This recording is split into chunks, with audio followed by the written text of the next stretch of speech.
Friends, welcome back to the pharma junction. So आज का हमारा टॉपिक होगा रिवर्सिबल सेल इंजरी।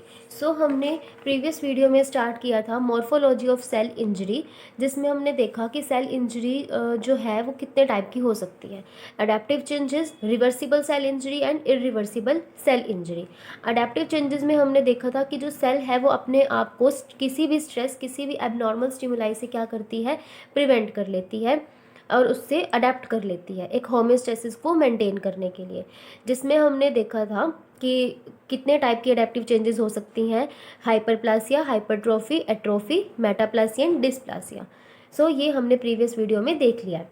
और आज का हमारा टॉपिक है रिवर्सिबल सेल इंजरी, जिसमें हम देखेंगे cell swelling and intracellular accumulation as per the syllabus of B pharmacy second semester pathophysiology.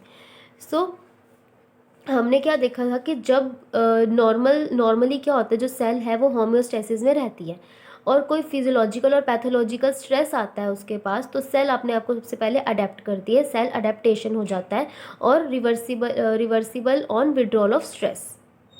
अगर स्ट्रेस जो है वो परसिस्ट रहता है लॉन्ग टाइम के लिए, तो जो सेल है वो इंजर्ड हो जाती है, सेल इंजरी हो जाती है। और वो क्या होगी, रिवर्सिबल सेल इंजरी मीन्स अगर स्ट्रेस हम रिमूव करेंगे तो वो दोबारा से एक नॉर्मल सेल में आ जाएगी।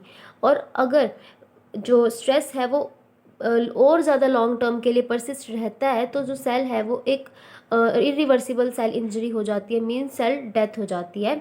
और वो क्या होगा, पॉइंट ऑफ नो रिटर्न, मतलब जो स्ट्रेस रिमूव करने के बाद जो सेल है वो दोबारा से नॉर्मल कंडीशन में नहीं आती। तो सेल इंजरी क्या हुआ, cell injury are the structural and the functional changes that occur in a cell when they are expose to various damaging stimuli और स्ट्रेसेस।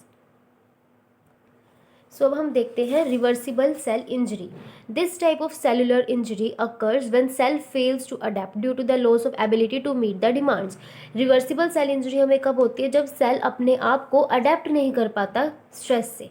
जब वो अपने आप को अडेप्ट नहीं कर पाएगा तो सेल की इंजरी हो जाएगी। तो सबसे पहले हमारे पास है cell swelling, cellular oedema, reversible cell injury.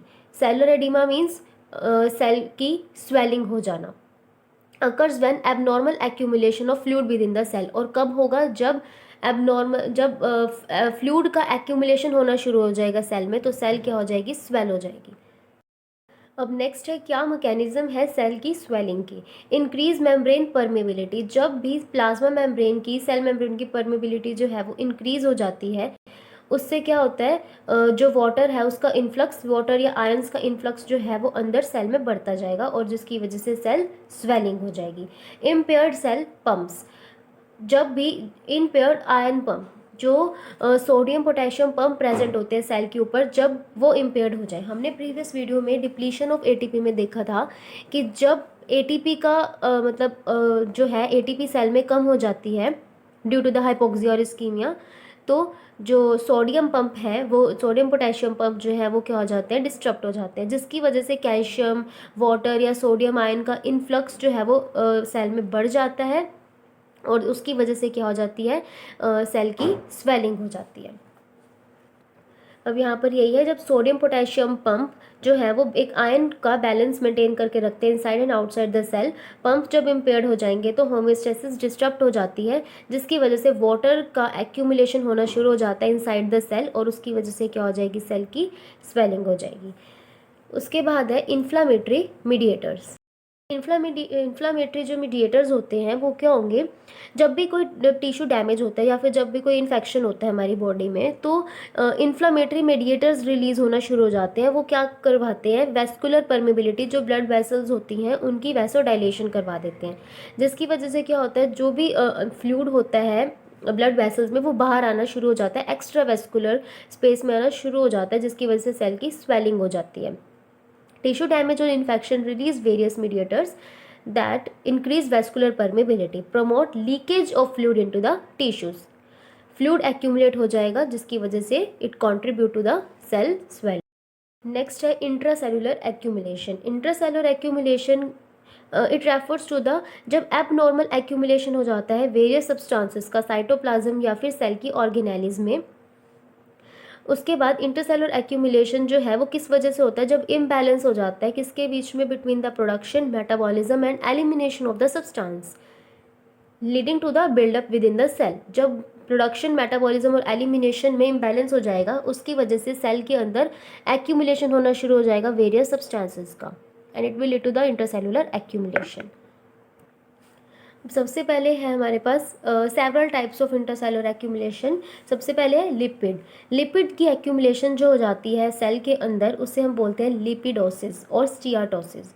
वो कब होती है, जब हम ज़्यादा इंटेक करना शुरू कर देते हैं किसका, लिपिड का, और ज़्यादा सिंथेसिस होनी और इम्पेयर्ड मेटाबॉलिज्म हो जाता है लिपिड का, उसकी वजह से लिपिड सेल में एक्यूमुलेट हो जाएगी। फॉर एग्जांपल एक डिसीज़ है फैटी लीवर, जिसमें हिपैटोसाइट्स मीन जो हिपैटिक सेल्स होते हैं, लीवर के सेल्स होते हैं, उसमें ट्राइग्लिसराइड्स का एक्यूमुलेशन होना शुरू हो जाता है।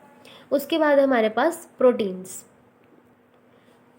मिसफोल्डेड और डैमेज प्रोटीन में fail to properly degraded, this lead to the aggregation और एक्यूमुलेशन। जो मिसफोल्डेड और डैमेज प्रोटीन होती है वो डिग्रेड नहीं हो पाती प्रॉपरली और हमारी बॉडी से बाहर नहीं निकल पाती, इसकी वजह से प्रोटीन का एक्यूमुलेशन होना शुरू हो जाता है। Like in the Alzheimer disease, in the Parkinson disease, protein का एक्यूमुलेशन होना शुरू हो जाता है इसके अंदर, इसकी वजह से डिसीज़ होती है। जैसे कि अल्जाइमर डिसीज़ में बीटा एमाइलॉइड का एग्रीगेशन और एक्यूमुलेशन होना शुरू हो जाता है हमारे नर्व सेल्स, न्यूरॉन्स में, जिसकी वजह से मेमोरी इम्पेयरमेंट हो जाती है। तो ये इंट्रासेलुलर एक्यूमुलेशन जो है वो वेरियस डिसीजेज भी कॉज करती है।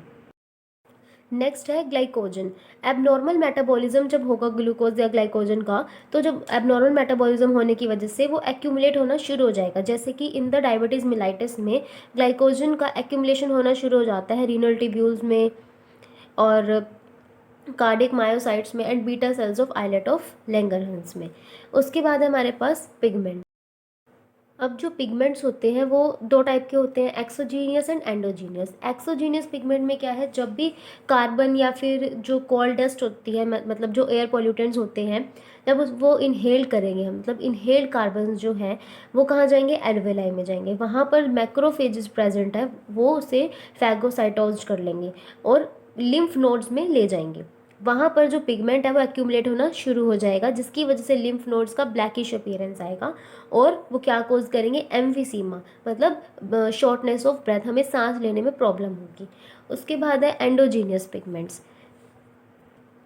सबसे पहले है लिपोफ्यूसिन। ये एक एंडोजीनियस मतलब हमारी बॉडी के अंदर ही मिलता है। ये एक इंसोल्यूबल और ब्राउनिश कलर का पिगमेंट है जो हार्ट, लीवर और ब्रेन में एक्यूमुलेट हो जाता है और उसकी वजह से वो क्या कॉज करता है, न्यूरॉन्स वगैरह का डैमेज करेगा और कॉज करेगा एजिंग और एट्रोफी। एट्रोफी मतलब कि सेल के साइज का कम हो जाना। नेक्स्ट है मेलेनिन। ये तो हम जानते ही हैं कि एक एंडोजीनियस ब्राउनिश कलर का और ब्राउनिश ब्लैक कलर का पिगमेंट है, जो कि कौन इसको प्रोड्यूस करता है, मेलानोसाइट्स, और एक्यूमुलेट हो जाता है कहाँ पर, केराटिनोसाइट्स इन द स्किन। अब इसके बाद जो हमारा टॉपिक होगा वो है irreversible cell injury mean cell death, जिसमें हम देखेंगे नेक्रोसिस, एपोप्टोसिस और कैल्सिफिकेशन।